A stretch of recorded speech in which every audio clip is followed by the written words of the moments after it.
अस्सलाम वालेकुम। Lecture 58 start करते हैं जी। आपका टर्म टेस्ट किस दिन है? फिर चेंज हुआ है कुछ थोड़ा सा? ट्यूसडे है, बेहतरीन है, ठीक है। ट्यूसडे को गवर्नमेंट ग्रांट तक सारा टेस्ट होगा और मंडे को अगर मैं कुछ छोटी मोटी चीज़ पढ़ा दूं तो वो भी तैयार कर लीजिएगा। मैंने बताया है। चुप है जी। ये सवाल कैसा लगा था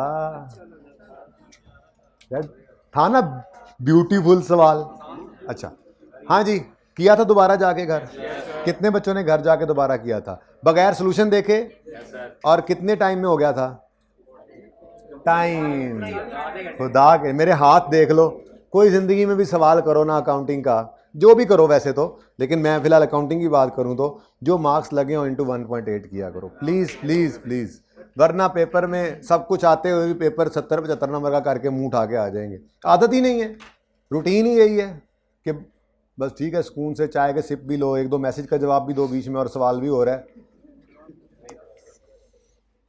अच्छा जी, वैसे मैं आपको बताता चलूं, आई कैप ने ना बड़ा 2-3 अटैम्प्ट में पीछे ये काम किया है, डिस्कस बस, और भी होना चाहिए था एक आधा। चलो इधर होगा डिस्कस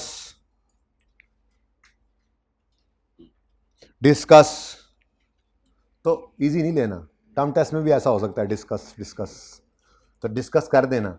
यहाँ सिर्फ IS-20 में हो सकता है टर्म टेस्ट के अंदर IS-16, IS-40, IS-23 में भी डिस्कस हो रहा हो तो करना है डिस्कस। ओके अच्छा जी जी जी जी पूछें जल्दी से पूछ लें, वरना बाद में तो फिर पता ही है आपको। सर वो मतलब कि एक क्वेश्चन आया था पास पेपर ये रिसेट अटेम्प्ट का, सर बोरिंग कॉस्ट का जो आपने बताया था कि वो कमेंसमेंटाइजेशन, तो सर उसमें वो सिर्फ कमेंसमेंटाइजेशन का थे सारा, मतलब उसके इंटरेस्ट बेटा वो सवाल फिर किधर डिस्कस कर लेंगे ना। उसने ये कहा था कि एक सिचुएशन दे के कहा था बोरिंग कॉस्ट की कि की डेट्स बता दो, तो की डेट्स क्या हैं? वो जो हम यूज़ करते हैं, हम कहेंगे लोन रिसीव्ड की डेट, वर्क स्टार्टेड की डेट, फर्स्ट कंस्ट्रक्शन पेमेंट की डेट, वर्क कंप्लीशन की डेट, ये सारी चीज़ें ये रेलेवेंट हैं। फिर एक आधी बात बीच में और लिख दें कि कितने पीरियड का एक्सपेंस कैपिटलाइज होगा, इतने पीरियड्स का जो इसमें नहीं वर्किंग नहीं करनी थी, कोई ज़रूरत नहीं। अगर आप करना चाहें तो कोई अज्यूम करके फिगर कर भी सकते हैं कि जी अज्यूम करें मिसाल के तौर पे, लेकिन ज़रूरत नहीं थी उसकी। उसने कहा था कि कोई वर्किंग करने की ज़रूरत नहीं। अच्छा जी चलें, आवाम के वसी तर मफाद में मैंने आज ये डिसाइड किया कि हम रीपेमेंट कर लेते हैं शुरू। रीपेमेंट, गवर्नमेंट ग्रांट की रीपेमेंट शुरू करते हैं। मुझे थोड़ा ऐसे डर सा लग रहा है कि शायद मंडे का दिन भी हमारा थोड़ा सा इन्हीं पर ही लग जाएगा, लेकिन इंशाल्लाह करेक्शन ऑफ एरर स्टार्ट तो मैं कर ही दूंगा, ठीक है, मंडे को। क्या? हाँ नोट का कर लेंगे डिस्कस, पहले मुझे सिर्फ रीपेमेंट की तरफ झुकने दो। इस वक्त हालात क्या हैं, हमने फिलहाल मैंने आपको नहीं पढ़ाया तो फॉरगिवेबल लोन होता क्या है ये बता दिया है। फॉरगिवेबल लोन होता क्या है ये बता दिया है। इसकी कोई एग्जांपल भी बना के लाऊंगा उसी तरह से जैसे इन्वेस्टमेंट प्रॉपर्टी की नहीं ग्रिपिंग में से ढूंढी थी, इसकी भी मैंने ढूंढी थी, कोई एक आधी और भी बना के ये मैं आपको समझाऊंगा, पर ये मंडे को इंशाल्लाह, ठीक है। फॉरगिवेबल लोन और दूसरा लोन जो कि बिलो इंटरेस्ट मार्केट रेट है, इसको सब्सिडाइज्ड लोन भी कहा जाता है। क्या कहा जाता है जिसको? ये दो बातें गवर्नमेंट, देखो ना, लोन माफेबल है तो जब माफ हो जाए तो क्या है? ग्रांट, नफा हो गया। लोन माफेबल है तो जब माफ हो जाए तो फायदा हो गया ना, ग्रांट। ऐसे ही लोन बाहर से बैंक से लें तो 15% इंटरेस्ट रेट पे मिल रहा है, गवर्नमेंट ने 5% पे दे दिया, तो ये 10% का जो बेनिफिट है ना बेनिफिट, ये गवर्नमेंट ग्रांट कहलाता है। लेकिन ये दो चीज़ें आज पेंडिंग हो सकती हैं, हो जाएं, ठीक है। उसके बाद डिस्क्लोजर तो मैंने आपको एंड पे पढ़ाना ही है। एक चीज़ और है यहाँ पर, रीपेमेंट में आप पढ़ाने लगा हूँ, क्या चीज़ थी वो मेरे जहन में जो आ रही थी, हाँ असिस्टेंस की बात, गवर्नमेंट असिस्टेंस की बात मैंने आपसे नहीं की है, और वो असिस्टेंस की जो बात है वो कहीं किताब में होगी ज़रूर वो मैं देख लूँगा और फिर आपसे डिस्कस कर लूँगा। वो MCQs के पॉइंट ऑफ व्यू से थोड़ी सी या डिस्क्लोजर्स के पॉइंट ऑफ व्यू से थोड़ी सी इंपॉर्टेंट हो जाया करती है, ठीक है। ओके बस यहीं पर यह थोड़ी सी डिस्कशन है इसकी भी, गवर्नमेंट असिस्टेंस होती क्या है। तो ये एमसीक्यूज़ के पॉइंट ऑफ व्यू से या कोई छोटे शॉर्ट क्वेश्चन में आ जाए, क्योंकि गवर्नमेंट असिस्टेंस की कोई अकाउंटिंग नहीं होती, डिस्क्लोजर होता है। क्या होता है जी? डिस्क्लोजर का मतलब बस लिख के बताना होता है आपने कि गवर्नमेंट ने ये असिस्टेंस दी हुई है हमें, वो क्या होती है वो पढ़ाना है। तो ये 3 चीज़ें मेनली आपकी पेंडिंग होंगी IAS 20 में। IAS 40 में पेंडिंग कुछ नहीं है, लेकिन मेरे एंड से पेंडिंग क्या है, मेरे नहीं, वो डिस्क्लोजर्स ज़्यादा है। मैं MCQ तो आपने कर ली हैं, डिस्क्लोजर्स ओपन करने हैं। सामने मैंने वो कोई एक नोट का सवाल, बल्कि एक वो, हाँ वो जो सवाल मैंने तस्वीर खींच ली थी, चलो वो काम आ जाएगा, स्कॉर्पियो वाला, उसके साथ समझा दूंगा। लेकिन अब चूंकि स्टैंडर्ड साथ नहीं जाने, इसलिए मेन पॉइंट्स आपको याद करने पड़ने। तो मेरा दिल है आज डिस्क्लोजर IAS 40 के आपको करवा के भेजूंगा। बाकी उसमें फिर पेंडिंग कुछ नहीं है। MCQs तो जो है वो मैं अब देख लूँगा, किसी वक्त भी घर बैठ के भी रिकॉर्ड कर लूँ तो आपने किए हुए हैं, मैं उनको शेयर कर सकता हूँ, ठीक है ना। तो इसमें से पेंडिंग क्या है, 3 चीज़ें। गवर्नमेंट असिस्टेंस आज पेंडिंग छोड़ूंगा, उसके बाद फॉरगिवेबल लोन, बेसिक बात बता दी थी, जिससे बेल वाला सवाल भी हो गया था कि फॉरगिवेबल लोन, पहले लोन है, फॉरगिवेबल है, कंडीशन मीट करने की रीजनेबल एश्योरेंस दे सको तो वो लोन डेबिट कर लो, ख़त्म कर लो, और आज वो आपका हो गया, पैसा आपका हो गया ग्रांट, लेकिन डेफर्ड करके कंडीशन के साथ साथ इनकम बनाते हैं। इतना बता दिया था। बाकी इंशाल्लाह कुछ का कुछ सवाल भी लेकर आऊँगा जिसमें हम जर्नल एंट्रीज इसकी बाकायदा करेंगे, ठीक है। फॉरगिवेबल लोन होगा, साथ इंटरेस्ट रेट भी होगा, लोन के ऊपर होता है ना, तो वो इंशाल्लाह मंडे को करेंगे। तो ये 3 चीज़ें हम छोड़ेंगे आज, गवर्नमेंट असिस्टेंस की डिस्कशन, फॉरगिवेबल लोन और सब्सिडाइज्ड लोन। Okay, done. तो हम अब करने लगे थे जी, अच्छा बाकी हमने सारा कुछ कर लिया है। बाकी ग्रांट्स 2 तरह की होती हैं, मॉनिटरी ग्रांट्स और नॉन मॉनिटरी ग्रांट्स। फिर मॉनिटरी ग्रांट्स, यार इनको इकट्ठा ही ना रख लें, या उसको इधर ले आएं या इसको उधर ले जाएं, कोई एक काम तो करें। क्या करें, इसी को उधर ले जाते हैं, क्योंकि थ्योरी वहाँ पे है ना, यहाँ तो सवाल थे, करते करते ऐसे ही हमने डिस्कस कर मारा। चलोगे? ओके, जा रहा है, चलें भाई, चलें, जा रहा है अभी तक, ये भी, इससे भी ऊपर चले जाए, चलें, आगे तो नहीं निकल के ज़्यादा, सही जा रहे हैं। ओह, मंजिल सामने है, बस सामने ही है मंजिल।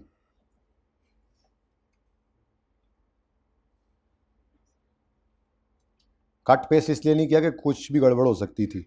चलो जी, अब ये ना ज़रा इकट्ठा ही यहाँ पे घुमा फिरा करेंगे, हम इनको इकट्ठा ही यहाँ से डिस्कस कर लिया करेंगे,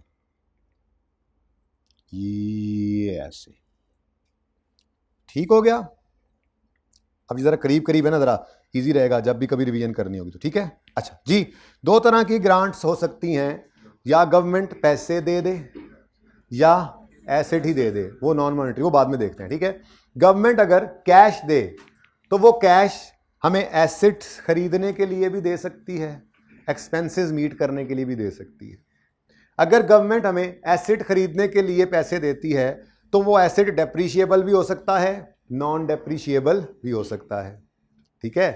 और सही है ना। तो इसका मतलब मॉनिटरी ग्रांट्स के बेसिकली 3 हेड्स बन गए, मैं यूं कह सकता हूं।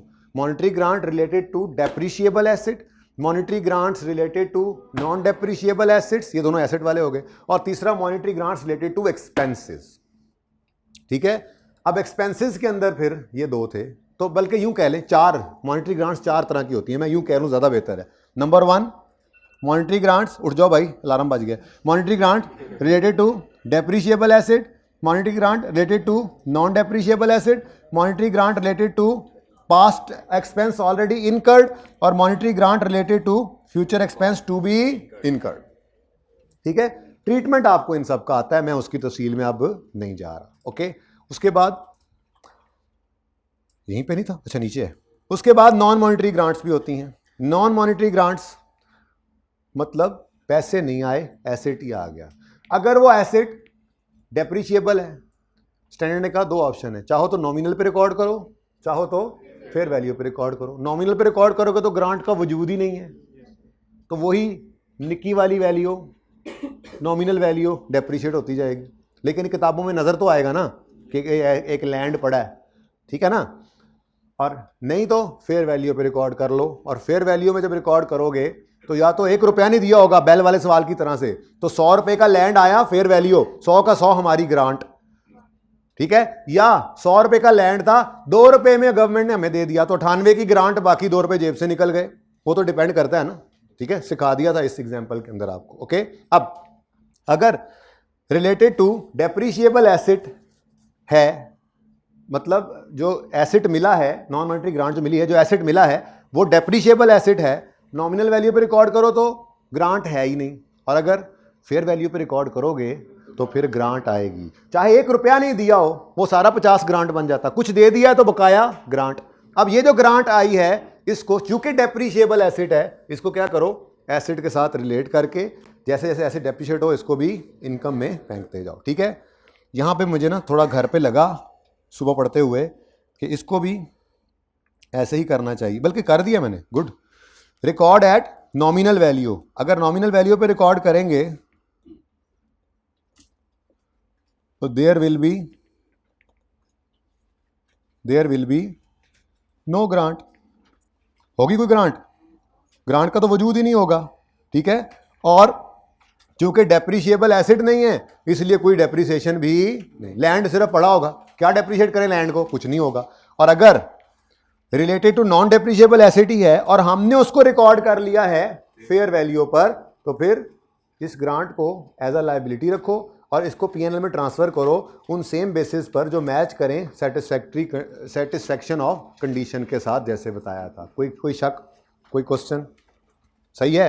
तो या ग्रांट्स मॉनिटरी होती हैं या ग्रांट्स नॉन मॉनिटरी होती हैं। मॉनिटरी हो तो डेप्रिशिएबल एसेट से रिलेट कर सकती हैं, यानी कि पैसे उन्होंने दिए, हमने डेप्रिशिएबल एसेट खरीद लिया, पैसे दिए हमने नॉन डेप्रिशिएबल एसेट खरीद लिया।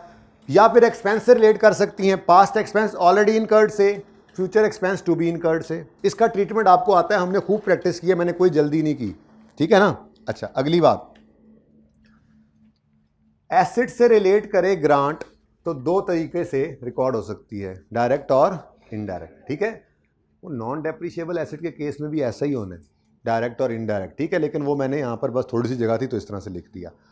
एक्सपेंस रिलेटेड ग्रांट हो, पास वाली तो दस्ती इनकम, लेकिन फ्यूचर वाली लायबिलिटी लाजमी बनेगी, आगे उसकी प्रेजेंटेशन पीएनएल के अंदर। ये 2 मेथड्स थे, अलग से इनकम शो करो, डायरेक्ट मेथड, रिलेटेड एक्सपेंस को क्रेडिट कर दो, रिड्यूस करके शो करो, ये इनडायरेक्ट। ऐसे ही किया था, और कोई मसला।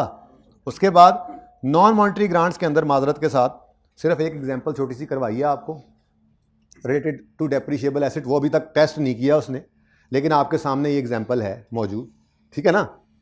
नॉमिनल वैल्यू पे रिकॉर्ड करो तो ये ट्रीटमेंट, लेकिन वो इधर ही करवाएगा फेयर वैल्यू पे, और नॉर्मली नॉमिनल वैल्यू पे नहीं करवाता ताकि सारी ग्रांट आ जाए, कर भी दे तो हमें ट्रीटमेंट आता है। तो अगर एसेट ही उठाकर दे दिया उन्होंने, फेयर वैल्यू पे रिकॉर्ड किया है, तो ग्रांट का वजूद, मारज वजूद में ग्रांट आएगी। अगर वो आ जाएगी तो चूंकि डेप्रिशिएबल एसेट से रिलेट कर रहा है, तो जैसे जैसे एसेट डेप्रिशिएट करना वैसे वैसे इसको भी इनकम बना लेना। और अगर वो बेल वाले सवाल की तरह से लैंड ही दे दे और लैंड को नॉमिनल वैल्यू पे रिकॉर्ड करना है, तो फिर तो कुछ भी नहीं होना, ग्रांट का वजूद ही नहीं है। और अगर लैंड को फेयर वैल्यू पे रिकॉर्ड करें लाइक बेल, मैं यहाँ पे लिख लेता हूँ ना, अब यहाँ पे हम लिख सकते हैं, कौन सा सवाल किया था हमने, पास पेपर 4 है, पेज नंबर बनी, हाँ बेल, पेज 28 पर, ठीक है ना। ये हमने वो जो लैंड वाली एग्जांपल, वो जो एडजस्टमेंट थी वो यही है, ठीक है। तो हमने क्या करना है, अगर फेयर वैल्यू पे रिकॉर्ड करना है तो हमने फिर लैंड को तो डेबिट किया था, डेफर्ड ग्रांट को क्रेडिट किया था, लायबिलिटी बनाया था, और उसको ट्रांसफर किया था पीएनएल में on the basis that matches with the satisfaction of condition attach. अब कंडीशन क्या अटैच्ड थी, बिल्डिंग बनाना, तो हमने कहा था बिल्डिंग बनने को ना कंडीशन कह देना कि पूरी होगी, बल्कि बिल्डिंग का मकसद असल क्या है, बिल्डिंग बन के इस्तेमाल होगी, तो बिल्डिंग की डेप्शन के साथ। और अगर सिर्फ लैंड होता और फसल उगा रहे होते तो जितने अरसे के लिए कहते उतने अरसे में जितना पूरा करते जाते वो इनकम बनाते। ये एग्जाम्पल भी बताई थी आपको, ये भी मैं उठा के ले तो आया हूँ, ये ठीक है। मॉनिटरी हो चाहे मॉनिटरी ग्रांट हो, उससे नॉन डेप्रिशिएबल एसेट खरीदो, चाहे खुद ही, तो इसका मतलब मैं इसको हटा देता हूं ना, ये जनरल रूल बना लेते हैं हम यहाँ पे, ये कि नॉन डेप्रिशिएबल अगर एसेट है तो उसके साथ 2 तरह की कंडीशंस अटैच कर सकता है वो। नॉन डेप्रिशिएबल एसेट लैंड ही होता है ना, बोलो, तो लैंड है अभी आपने आगे वो इनडेफिनेट लाइफ वाले उनको छोड़ें, वो IAS 38 की एक डिस्कशन उसको छोड़ें। फिलहाल लैंड है, बिल्डिंग बनाने का कह रहा है तो बिल्डिंग के साथ साथ, और अगर कोई फसल उगाने का कह रहा है, कोई कंडीशन ऐसे अटैच की है जिसमें कोई डेप्रिशिएबल एसेट उस पर नहीं बन रहा, तो कंडीशन मीट करते जाओ, रेवेन्यू रिकॉर्ड करते जाओ, इनकम रिकॉर्ड करते जाओ, वही जी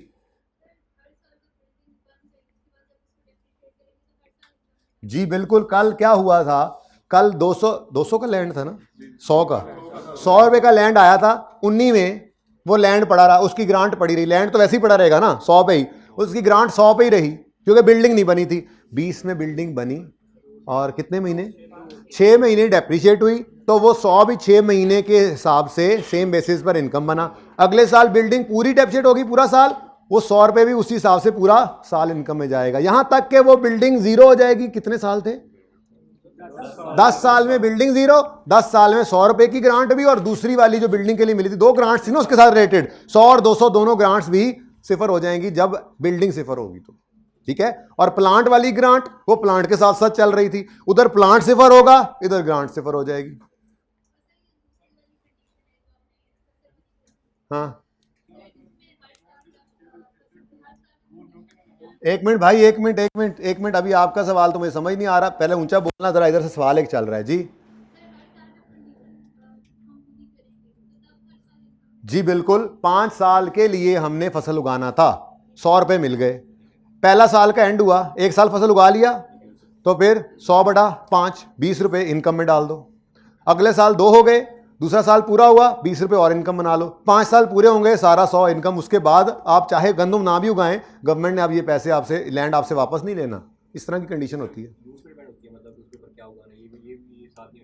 बेटा कंडीशन वो अटैच करते हैं ना, तो वो गंदम उगाने का कहेंगे तो गंदम ही उगानी पड़ेगी, फिर चावल उगाने पे वो वापस ले लेंगे ना, यही तो कंडीशन है।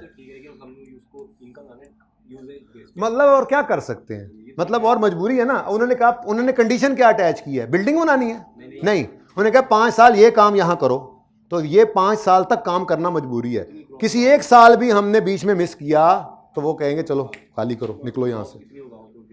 बेटा वो अब हो सकता है वो कंडीशन अटैच कर दें कि इतनी क्रॉप उगाओ, अब वो तो अल्लाह का काम है, इतनी ना हो गया, अब हमारा कसूर है, अब चक्खड़ आ जाए, नेरी आ जाए, ओले पड़ जाए, ये तो चीज़ें हैं ना, लेकिन करने को कर सकते हैं वो कंडीशन अटैच जी। हाँ जी भाई, हाइब्रिड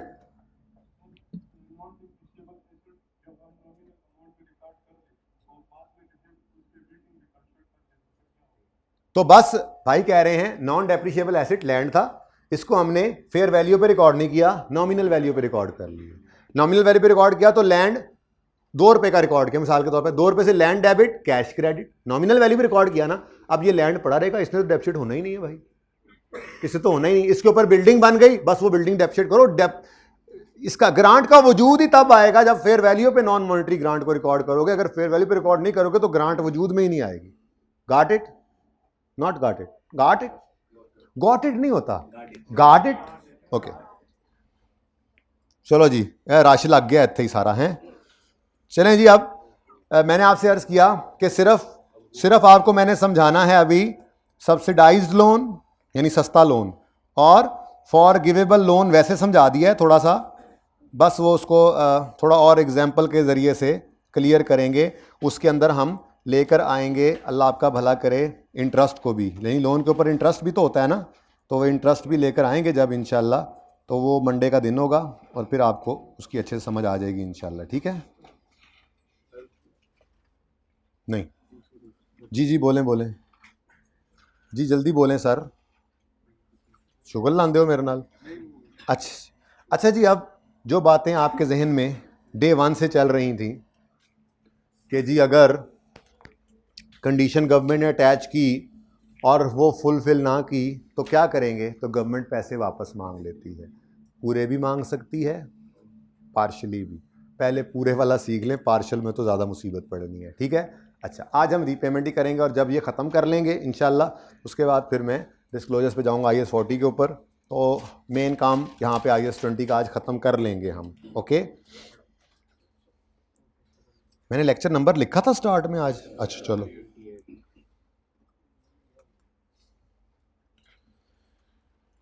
कितने गया रीपेमेंट, आपने नहीं कुछ करना, पता है ना, आपने सोल्यूशन नहीं देखना, वो बाद में देखना है आपने,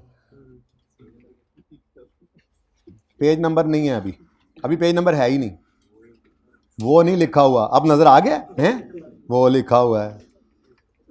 मैं ये चाह रहा हूँ कि हम सवाल पढ़ें, सिर्फ इधर देखेंगे, इसीलिए प्लीज़ यहीं पे देखेंगे, मैं सवाल यहीं पे कर रहा हूँ इसीलिए।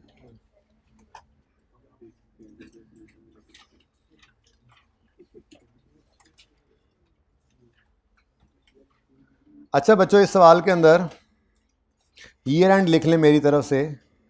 ICAP की तो एग्जाम्पल थी ना, तो चलते चलते में बस बात उन्होंने कर दी। ईयर एंड क्या हुआ है, अच्छा गुस्से में देखते हैं। ईयर एंड इज 31 दिसंबर, ठीक है जी। अच्छा सवाल पढ़ते हैं। ऑन यकम जनवरी 21, जैम जाम जो भी कह लें limited received a cash grant of 15 lakh towards the cost of employing a blockchain analyst on a new project for a 5 years period. अब कोई एनालिस्ट इन्होंने हायर करना है, यानी ये एक्सपेंस रिलेटेड ग्रांट है, किसी को हायर करना है ना, तो उसको ये हायरिंग कॉस्ट इनको पड़ेगी, ठीक है। उस हायरिंग कॉस्ट की मद में इनको 15 लाख रुपए ग्रांट के तौर पे रिसीव हुए हैं, ठीक है। पता नहीं अब उसको कितने पैसे दिए, फिलहाल गवर्नमेंट ने 15 लाख हमें दे दिए हैं। अगले 5 साल के लिए हमने एक एनालिस्ट को एम्प्लॉय करना है, कोई होगा गवर्नमेंट को भी उससे फ़ायदा। लेट से एनवायरमेंटल एनालिस्ट हो, लेट से मैं ब्लॉकचेन को मिटा के बात करूं, आजकल हमारा एनवायरमेंट का ही मसला बना हुआ है ना ज़्यादा, ठीक है। तो एनवायरमेंटल एनालिस्ट हमने हायर करना है, वो गवर्नमेंट ने कहा 15 लाख हमारी तरफ से। The grant is repayable in full if the project is not completed. The analyst was employed and the project commenced from यकम जनवरी 2021। On 20 January 2023 the project was cancelled and the grant had to be repaid in अल्लाह दी मर्जी।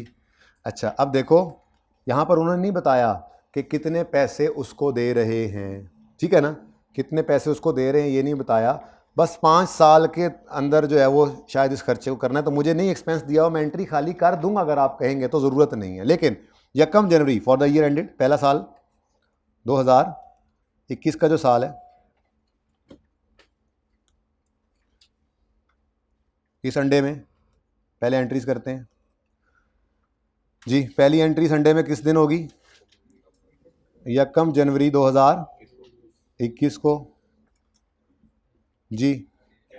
Cash debit, हाँ अगले 5 साल तक जो करना है, तो डेफर्ड ग्रांट नामी लायबिलिटी क्रेडिट कितने से 1.5, तो बहुत ही, चलो 1000 में कर लें, फिर और ज़्यादा भी ना बढ़ाएं ना, तो विन विन सिचुएशन कर लें, थोड़ी फिगर भी नज़र आ जाए और मुझे भी माफ़ी दे दें, ठीक है।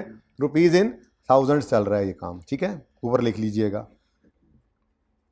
उसके बाद ईयर एंड आया 31 दिसंबर 2021, हमने इसको पेमेंट की होगी एनवायरमेंटल एनालिस्ट को, तो क्या लिख दें, वेजेस एक्सपेंस लिख दूँ हैं, salary wages salary expense,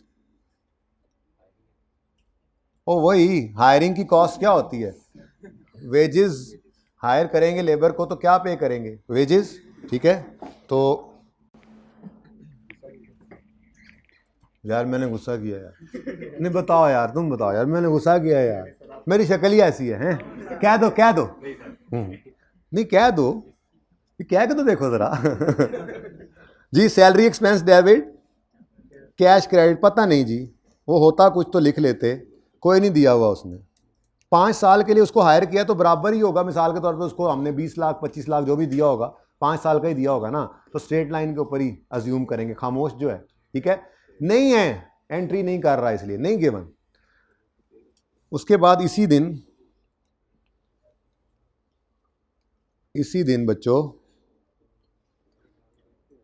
deferred grant को इनकम में फेंको, डेफर्ड ग्रांट डेबिट और ग्रांट इनकम क्रेडिट। अब ये इनकम कितनी बन सकती है, ये जो 1500 आया था ना, ये अगले 5 साल में इनकम बनाना है, तो 1 साल का काम आपने कर लिया है, कितना बना 300, तो 300 से डेफर्ड ग्रांट डेबिट करके ग्रांट इनकम क्रेडिट कर लें।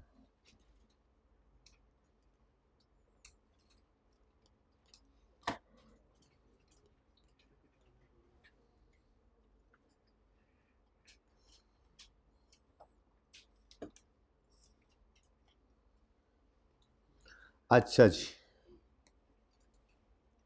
एक तो ये बड़ा मसला है ना, यहाँ पे बंदा मिटा भी नहीं सकता वरना सब कुछ ही मिट जाएगा। तो ये जी एक्सपेंस रिकॉर्ड किया होगा। आई कैप की एग्जांपल है ना, उन्होंने सिर्फ चलते चलते ऐसे एग्जांपल लिखी हुई थी तो मैंने उसी को इधर में डाला हुआ और उसकी कैलकुलेशंस करवा रहा हूँ आपको बस, ठीक है। और उसके बाद जी अगला साल आया और अगले साल में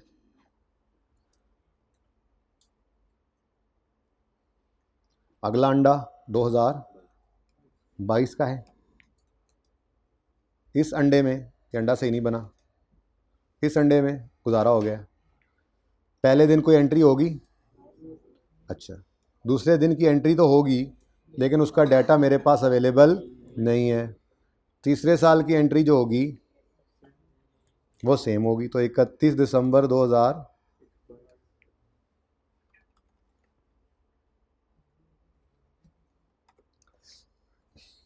जी 31 दिसंबर 2000, चल जा भाई तेरी मेहरबानी,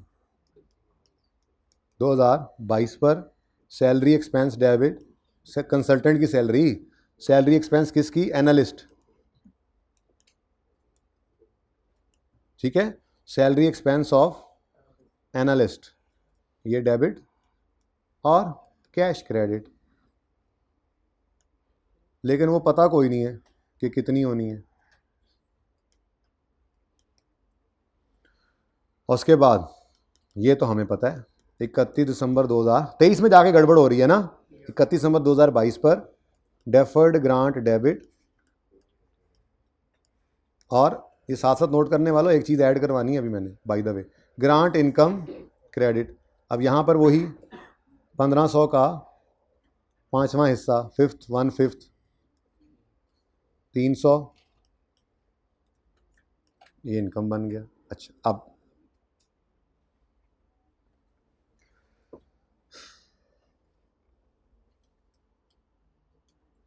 अच्छा बच्चों, अब जो है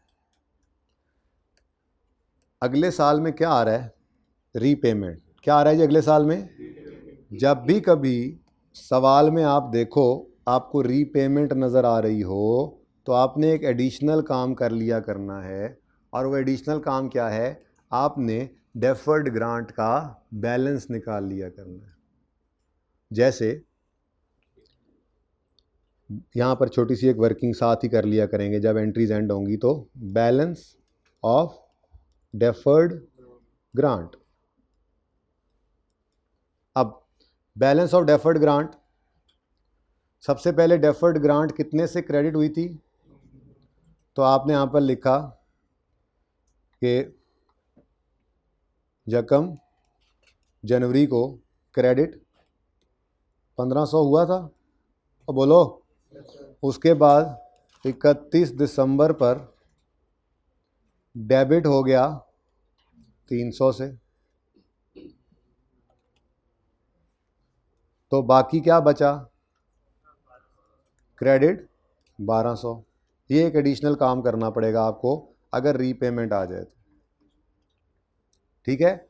ये आपका क्या है जी, बैलेंस ऑफ, ऊपर वाली हेडिंग ना बनाया करेंगे, बस यहीं लिख लिया करेंगे, balance of deferred grant closing पर आ गया। अगले साल वही वर्किंग फिर कर रहे हैं, बैलेंस ऑफ डेफर्ड ग्रांट। अब यहाँ पे आप सबसे पहले लिखेंगे जी ब्रॉड डाउन या ब्रॉड फॉरवर्ड, कितना जी, 1200 क्रेडिट। उसके बाद इस साल फिर इसको डेबिट कितना पड़ा, 300, ज़बानी हो सकता है मुझे पता है। तो इस साल 31 दिसंबर पर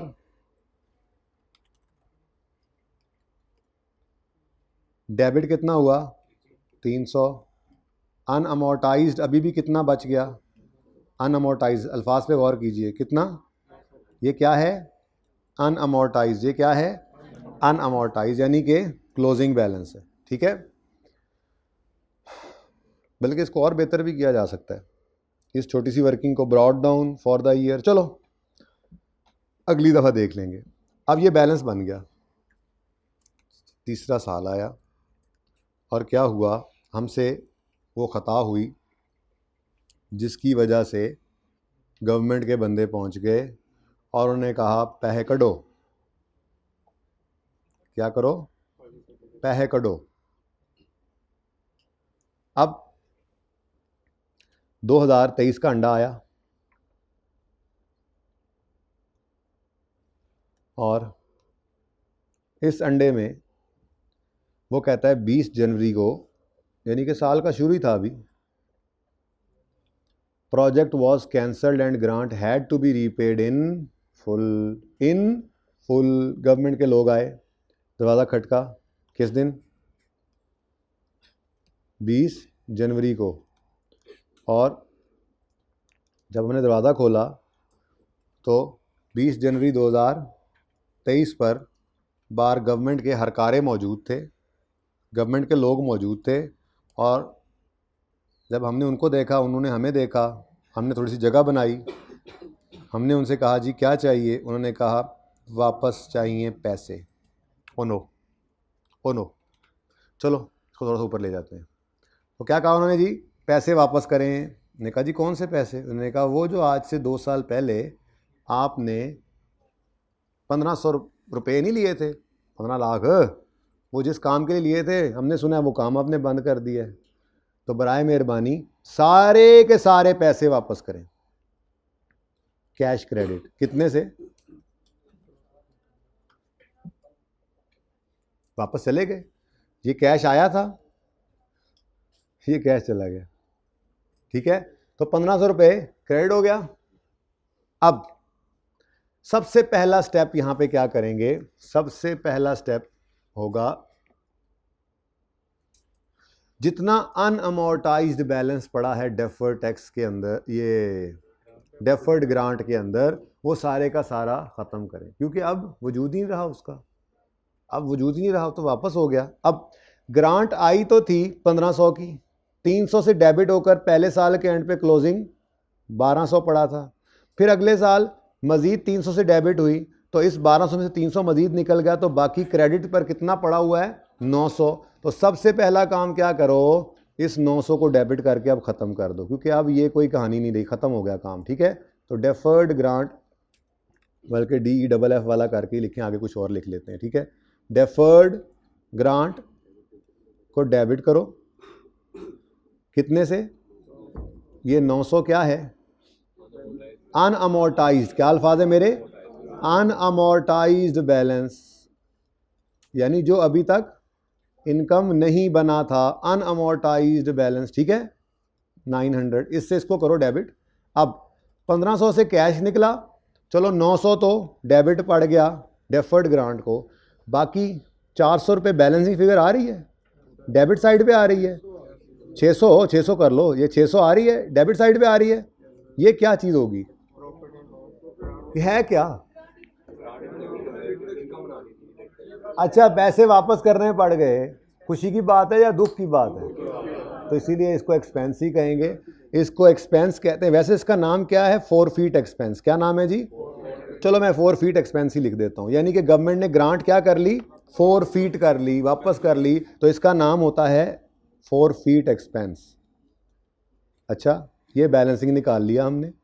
अब जो आपने गौर किया, गौर करने पे पता चला पिछले 2 साल में आपने 300 और 300, 600 की इनकम बुक की हुई थी, वापस किया तो इसको आज, ओहो, इसको आज एज एन एक्सपेंस अब बुक कर लिया। यानी पिछले 2 साल में एक इनकम बुक करते रहे थे, वो पिछले 2 साल में हमें उम्मीद थी ना, जब ग्रांट आई थी कि हम रीजनेबल एश्योरेंस देते हैं, तब ग्रांट रिकॉर्ड करते हैं कि हम इसको पूरा कर लेंगे कंडीशन को, तो हमने उसको लायबिलिटी बनाया था और 2 साल इनकम में फेंक दिया था। तीसरा साल आया, नागुज़ीर वजूहात की बिना पर हमें अपना काम बंद करना पड़ गया, गवर्नमेंट पैसे लेने आ गई, तो हमने कहा हो, आप तो ये 15 लाख पकड़ो, हमने जो पिछले 2 साल में 600 रुपये की इनकम बना ली थी वो सही नहीं था, इसका मतलब तो अब पिछले 2 सालों को सही करने नहीं चला जाना, क्योंकि repayment of government grant, repayment of, ये रीपेमेंट है, repayment of government grant is treated as a change in estimate. Repayment of grant shall be treated as change in estimate. ठीक है जी, रीपेमेंट ऑफ ग्रांट क्या है जी, ये क्या है जी, change in estimate. Okay done, और सही है।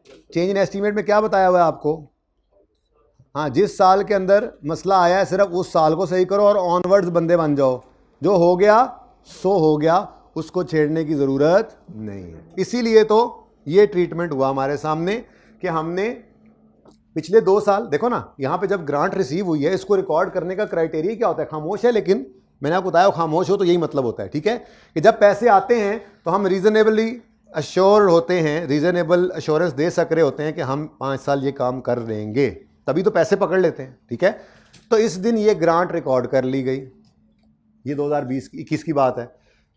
पहले साल काम भी किया हमने, 1 साल इनकम बनाई, दूसरे साल काम फिर किया, दूसरे साल भी इनकम बनाई, तीसरे साल में किसी वजह से काम ना कर सके। अब यहाँ खड़े होकर ये उम्मीद नहीं होती, वरना यहाँ पे रिकॉर्ड कर ही नहीं सकते हम ग्रांट, यहाँ खड़े होकर ये नहीं होता, अंदाज़ा यही होता है, अंदाज़ा हालात कुछ भी हो सकते हैं ना, 5 साल का अरसा लंबा अरसा है। आज खड़े होकर तो यही अंदाज़ा था, हमारा एस्टीमेट था कि हम अगले 5 साल ये काम कर लेंगे, तो इसको आज हमने अपना बना लिया, लेकिन अपना बनाया ज़रूर लायबिलिटी कहकर, इनकम नहीं बनाया, क्योंकि 5 साल पे इसको तकसीम करना था। समझ आ रही है ना।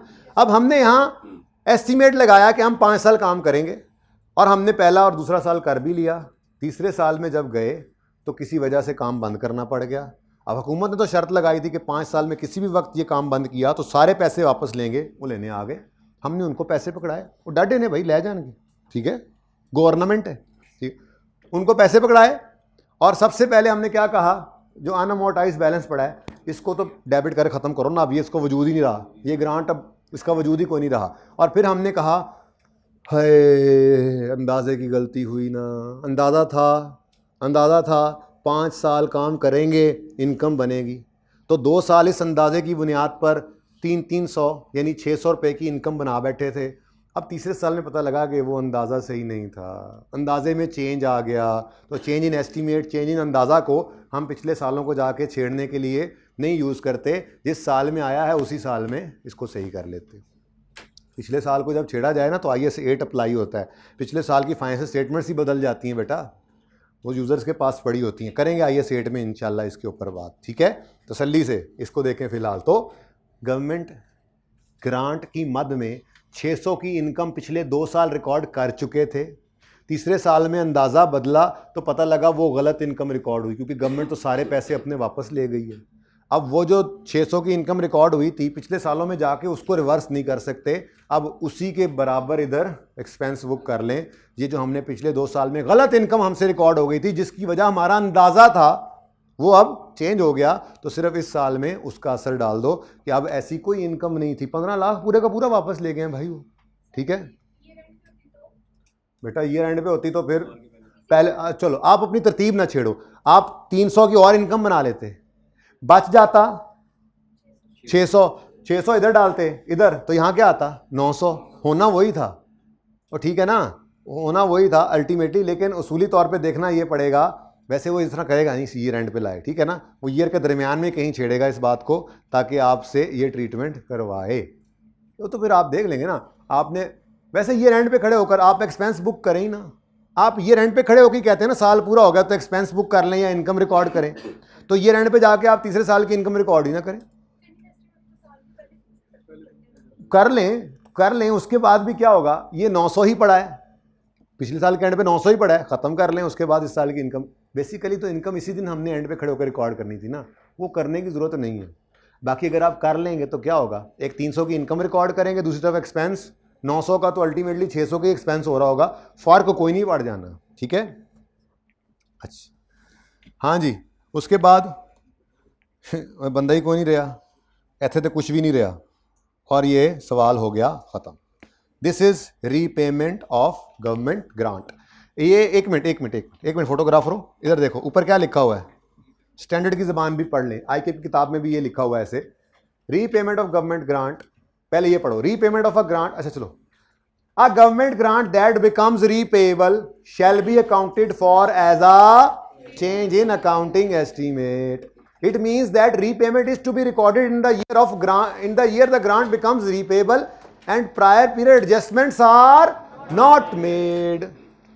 वो फिर रिट्रोस्पेक्टिव एडजस्टमेंट्स होती हैं, वो सिर्फ 2 केस में करते हैं हम, IAS 8 में पढ़ेंगे, जब अकाउंटिंग पॉलिसी में चेंज आए या प्रायर ईयर का कोई एरर पकड़ा जाए मटेरियल, ये 2 केसेस में हम वापस पिछले सालों को जाके सही करके आएंगे। लेकिन एस्टीमेट अंदाजा चेंज हो तो वापस नहीं जाते, अंदाजे तो कई लगाए होते हैं हमने, फिर तो हम यही काम ही करते रहे अकाउंटेंट्स। कितनी चीजें अंदाजे की बुनियाद पे हमारे पास होती हैं, तो अंदाजा है, बेस्ट अंदाजा लगाते हैं हम, जजमेंट लगा के, बेईमानी नहीं कर रहे होते। लेकिन बहुत सारे वेरिएबल्स होते हैं, अंदाजा जो है, एस्टीमेट जो है, चेंज हो जाए तो कोई मसला नहीं, जिस साल में हो गया उस साल में सही कर लो, पिछले सालों को छोड़ो, जो होना था वो हो गया, अंदाजा है, लोगों को भी पता है। बहुत सारी चीजें ऐसी होती हैं जिसमें आपको जजमेंट लगानी पड़ती है अपनी प्रोफेशनल, ठीक है, ओके जी स्टूडेंट।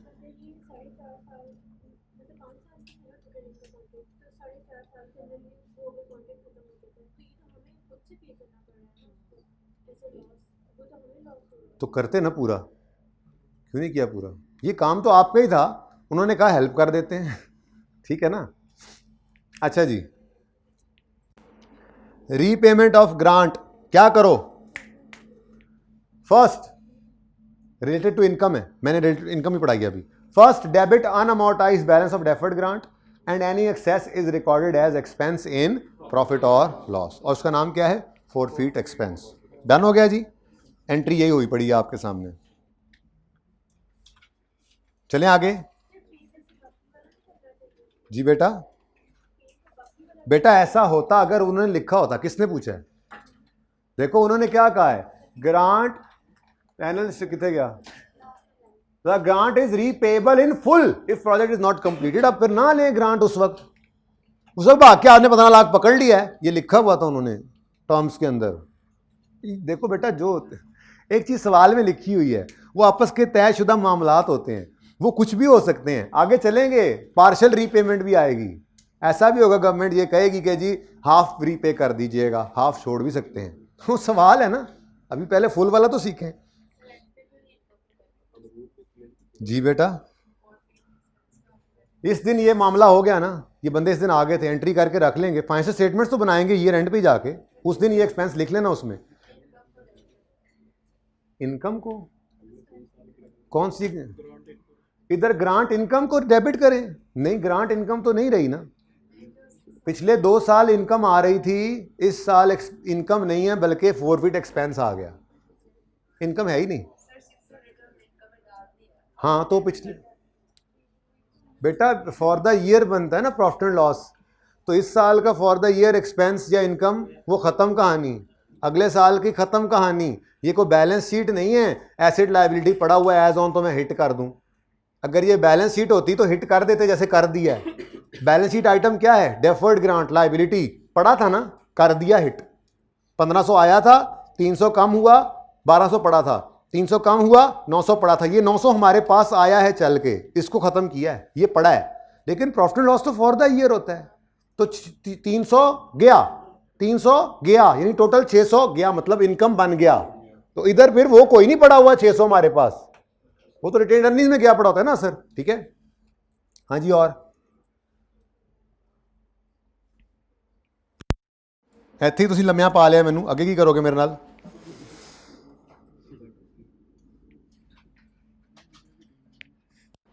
ਇਹਦੀ ਹਮੇਸ਼ਾ ਤਸਵੀਰ ਬਾਅਦ 'ਚ ਹੀ ਹੁੰਦੀ ਹੈ, ਜਲਦੀ ਕਰੋ।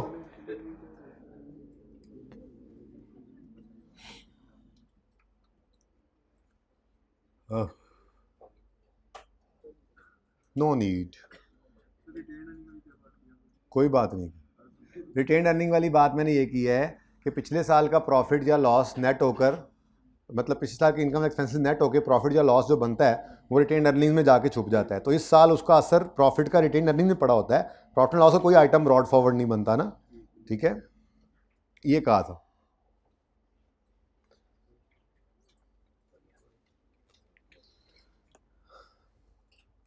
जी कोई क्वेश्चन है तो पूछें।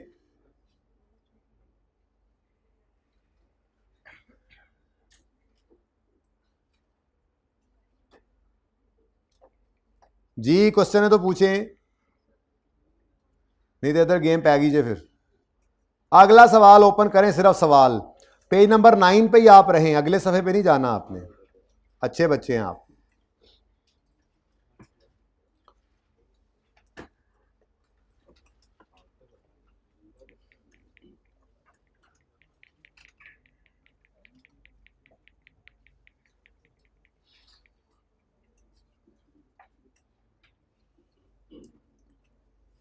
आपको दिख ना जाए कहीं।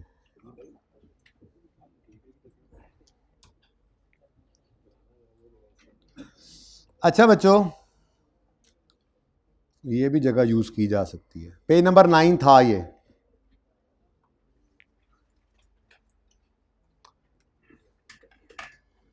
ऑन यकम जनवरी 2020 और ईयर एंड इसका भी वही है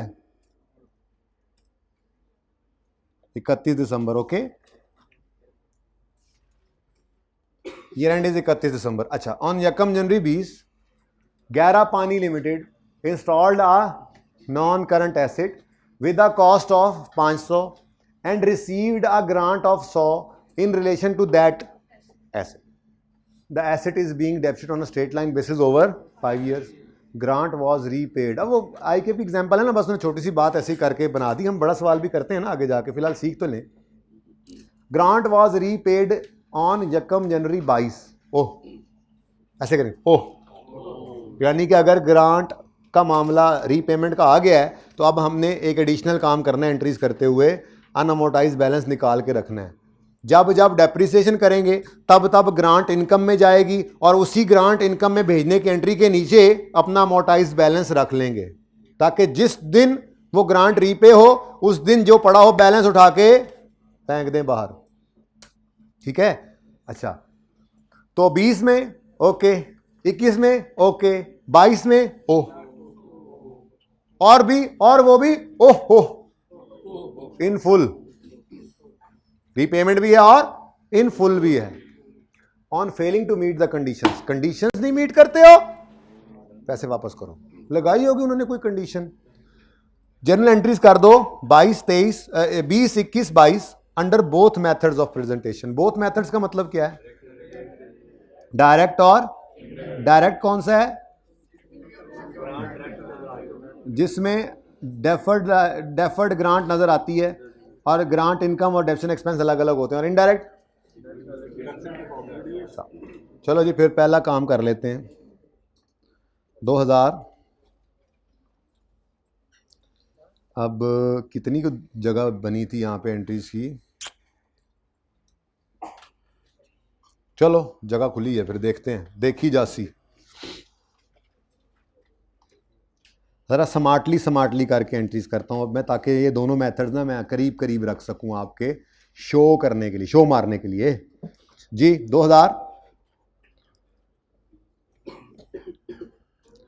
2020 है फॉर द ईयर एंडेड 31 दिसंबर 20। 2020 में यकम जनवरी 2020 पर हमने काफ़ी सारी जगह ज़ाया की, तो हम फिर इसको मिटाकर इधर ले आए और हमने कहा क्यों ना हम यहाँ से डेट लिखें और यकम जनवरी 2020 को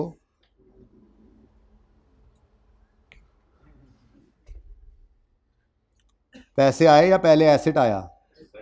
इंस्टॉल्ड एन एसेट, तो एसेट का नाम पीपीई कर दूं, पीपीई डेबिट कैश क्रेडिट, कितने से? 500 से। ठीक है, उसके बाद अच्छा अब वो शॉर्ट वर्जन चलेगा, वो अंग्रेजियाँ इतनी नहीं लिखूंगा मैं, वो जो मैंने अनअमोर्टाइज के लिखा था ना, बस वर्किंग नीचे लिख लिया करेंगे रेड, ऐसे मैं रेड से लिख दिया करूँगा। ठीक है, और उसके साथ क्रेडिट और फिर डेबिट और क्लोजिंग, और अगली दफ़ा फिर ऐसे ही। ठीक है ना? Okay done. शॉर्ट वर्किंग है ना हमारी, तो शॉर्ट कर देंगे। पहली बार ज़रा लिखना होता है, अंग्रेजी बच्चों को दिखानी होती है, अंग्रेजी मारनी होती है ना, हैं? अच्छा इधर ना रीपेमेंट ने आना है, पहले से लाइन छोड़ के चलें, फिर बाद में ना या बड़ा पड़ जाता है। You know the meaning of या बड़ा? If you don't know then you will know here when I will also मिटा दिस। ये एग्जाम्पल 12 है जी आई कैप की, हम सीधा हो गया हूँ। अच्छा जी, इसको भी थोड़ा तमीज़ में लेके आ सकते हैं हम। ओके नाउ 31 दिसंबर 2020 आएगा और हम इस एसेट को क्या करेंगे? नहीं, पहले ग्रांट तो रिसीव कर लें। And received a grant in relation to that asset. वैसे डेट रेलेवेंट नहीं है, डेट रेलेवेंट नहीं है, एसेट रिलेटेड ग्रांट है, डेट रेलेवेंट मेरे लिए नहीं है किस दिन आई है, क्योंकि मैंने तो ये देखना है एसेट किस दिन आए। एसिड कितना डेफिसिट होना है, तो ग्रांट इससे पहले आए बाद में आए साथ आए, हमें इससे क्या। लेकिन चलो आपकी तसल्ली के लिए मैं सेम डेट लिख लेता हूं, ठीक है, सिर्फ आप लोगों के लिए, जस्ट फॉर यू गाइजेज। कैश आया और पहला मेथड कर रहे हैं हम डायरेक्ट, जिसमें डेफर्ड ग्रांट को अलग रखेंगे। तो कैश डेबिट, आज बोर्ड के उस तरफ नहीं जा रहा मैं, पता नहीं कब जाऊंगा। डेफर्ड ग्रांट क्रेडिट, पता नहीं जाऊंगा भी या नहीं जाऊंगा। असल में ये बार बार दिखाने वाली चीज़ें ना इसलिए इधर ही हो रही हैं, ताकि आप भूलने लगे। तो जी 100 रुपया और 100 रुपया, 10 रुपये 10 रुपये 10 रुपये। उसके बाद चलो भाई मोटरवे थे। नेक्स्ट, अब आया ईयर एंड, लाइफ है इसकी 5 साल और स्ट्रेट लाइन पर इसको डेप्रिशिएट करना है हमने। तो 31 दिसंबर आया 2020 ही, और हमने इस एसेट को किया तो डेप्रीसिएशन एक्सपेंस डेबिट। अब देखो बंदे बन के बैठ जाओ, अब हैवी काम होने लगा है। डेप्रिसिएशन डेबिट फुल अटेंटिव होना चाहिए आपको। छुट्टी करने वालों को लगे पता कि छुट्टी करने के क्या नुकसान आते हैं। इतना इंपॉर्टेंट काम आज हम कर रहे हैं। और क्या करता मैं, बचे ही कुछ नहीं था, यही करवाना था। आए बाएँ शाएँ तो नहीं ना कर सकते हम, सिलेबस भी तो ख़त्म नहीं करना हमने टाइम पे। डेप्रीसिएशन डेबिट, एक्यूमुलेटेड डेप्रीसिएशन, इसको ग्रीन से करें या ब्लू से, आप बताओ। ओके ब्लू से करूंगा मैं। आपकी बात नहीं माननी मैंने जी। कितना 500 था यार, ऐसे वाला कर लूं मैं, ऐसे वाला 500 डिवाइडेड बाय 5, और आपको फ्रैक्शन होता तो वो भी लगा लेते। जी बताएं।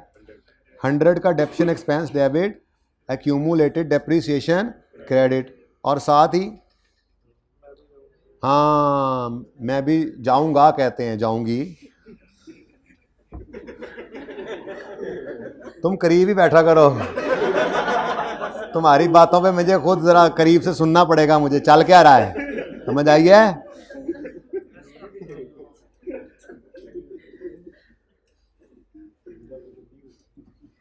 वो आजकल मुंडे भी इंजी ने, हाँ मैं भी नाल ही जाना है। ओ बाबा तू नाल जाना है, रहन दे यार, चंगा भला मुंडा है तू, की हो गया तेनू। मैं भी नाल ही जाना है। अच्छा जी, नाउ 31 दिसंबर 2020 पर मैं भी नाल ही जाना है की आवाज़ आई, तो आपने कहा ओके डन गो विद नाल। डेफर्ड ग्रांट डेबिट और ग्रांट इनकम क्रेडिट, और सेम बेसिस, हम तो कलर भी सेम यूज़ कर लेंगे। 100 की ग्रांट थी, डिवाइडेड बाय 5 किया आपने, 2020 का मैच हो जाए एक। कल क्या बना है, इंडिया जीता ऑस्ट्रेलिया, ओल सीरीज जीत गए। Okay no issue. नाउ जी हमने क्या करना है, अनअमोर्टाइज्ड बैलेंस, ठीक है जी, डेफर्ड ग्रांट का ना, ठीक है, बल्कि उसको यूं करना चाहिए,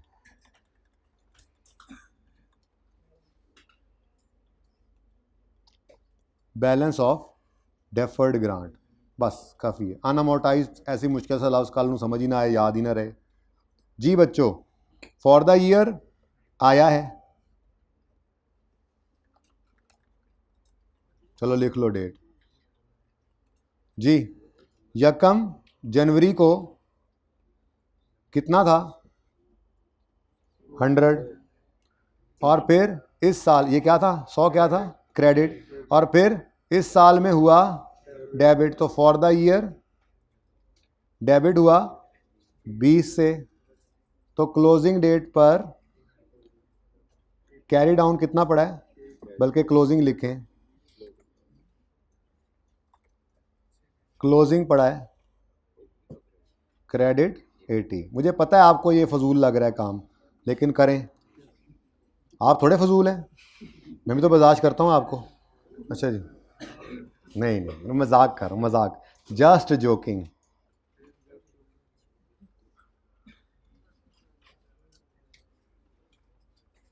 लें जी, कोई मसला यहाँ तक।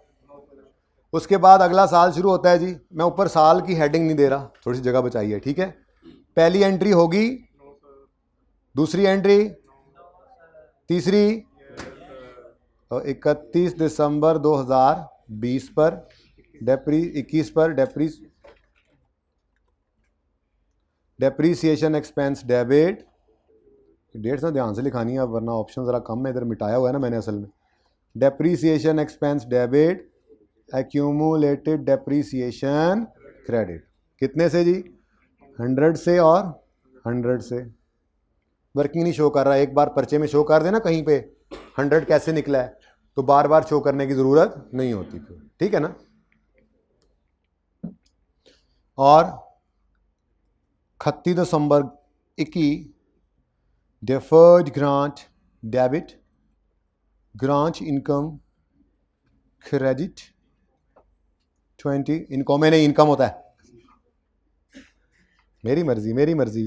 उसके बाद साथ ही आपको बैलेंस निकाल लेना चाहिए, बैलेंस ऑफ डेफर्ड ग्रांट। अच्छा देखो, पर्चे के अंदर ये कुछ ज़रूरी नहीं है इस तरह से लिखो, पर्चे तक जाते जाते आपको इस काबिल करना है कि आप ज़बानी भी ये चीज़ निकालो, आपको पता हो बस, तो पर्चे में ना शो करो। पर्चे में यहां से देखो 100 आया, 20 गया, 20 गया, 60 पड़ा है, उड़ा दो, ऐसे करोगे आप। लेकिन यहां तो ऐसे ही करना है, यहां तो मैं चेक भी करूंगा, जब ऐसे ही करूंगा। होमवर्क चेक होगा ना मंडे को अब जी इंशाल्लाह। ओपनिंग, हाँ जी, ओपनिंग क्रेडिट कितना पड़ा है? 80। और फॉर द ईयर डेबिट हो गया 20 और बच गया अभी भी क्रेडिट 60। और ये क्या है? क्लोजिंग। ठीक हो गया। A narrow escape from 100। उसके बाद क्या हुआ? उसके बाद आ गया 22, आ गया वो दिन जिसका हमें जरा भी इंतजार नहीं था। बिल्कुल ऐसे जैसे क़यामत वाले दिन कहेंगे या ना ही आता ये दिन, है ना। तो ऐसे ही रीपेमेंट का दिन आ गया जी, कंडीशन मीट नहीं हुई, हिसाब किताब। तो किस दिन जी? 1 जनवरी को।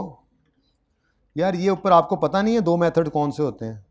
ऐसे ही लिख लिख के पता नहीं गंद डाला हुआ है आप लोगों ने जी। हाँ पा दो, यही मेरे थे, जाहिर है मैंने ही लिखा है जी। 1 जनवरी 2022 पर बाहर दरवाज़ा खटका, हमने खोला, गवर्नमेंट के लोग खड़े थे और कह रहे थे वो मशीन की आवाज़ नहीं चलने की आ रही, क्या हुआ? आपकी फैक्ट्री नहीं चल रही आज? हम बाहर से रोज़ गुजरते हैं ये चेक करने के लिए, आमिर भाई ने भी हाथ खड़ा कर दिया है, तो उनको जवाब देंगे पार्ट 2 में।